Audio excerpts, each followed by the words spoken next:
News that hackers accessed the personal data of 57 million Uber accounts has consumers asking themselves a question that's beginning to feel all too familiar: am I vulnerable and how do I find out? Unfortunately, finding the answer isn't as easy as it was with other major hacks. Uber, which paid hackers $100,000 to hide the 2016 breach from customers, is still seemingly playing defense. The company maintains that individual riders don't need to take any action since Uber has seen no evidence of fraud or misuse tied to the incident. In a blog post discussing the incident, the company did not indicate that will contact customers whose accounts were compromised, which is the typical procedure in such breaches.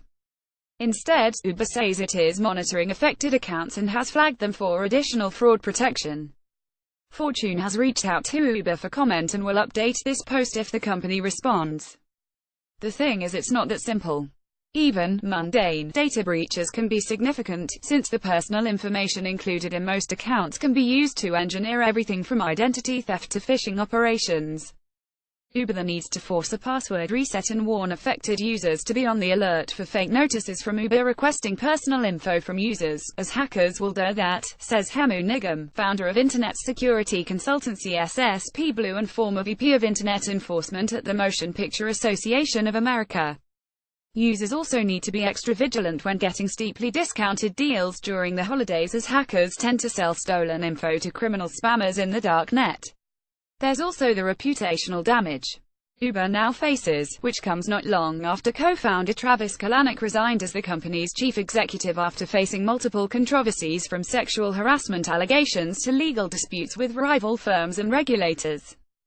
According to Bloomberg, Uber's breach occurred in 2016 when hackers noticed Uber developers had published code that included their usernames and passwords on a private account of the software repository GitHub.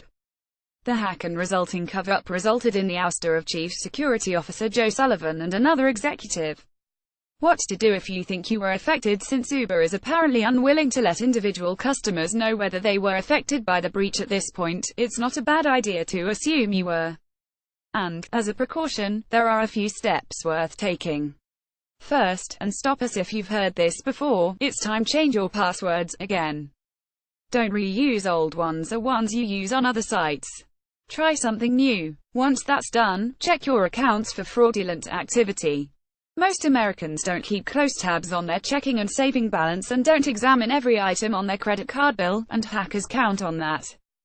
While Uber says outside forensic experts have not seen any indication that trip location history, credit card numbers, bank account numbers, social security numbers or dates of birth were downloaded, the fact that it took such efforts to cover up the hacks should make you skeptical.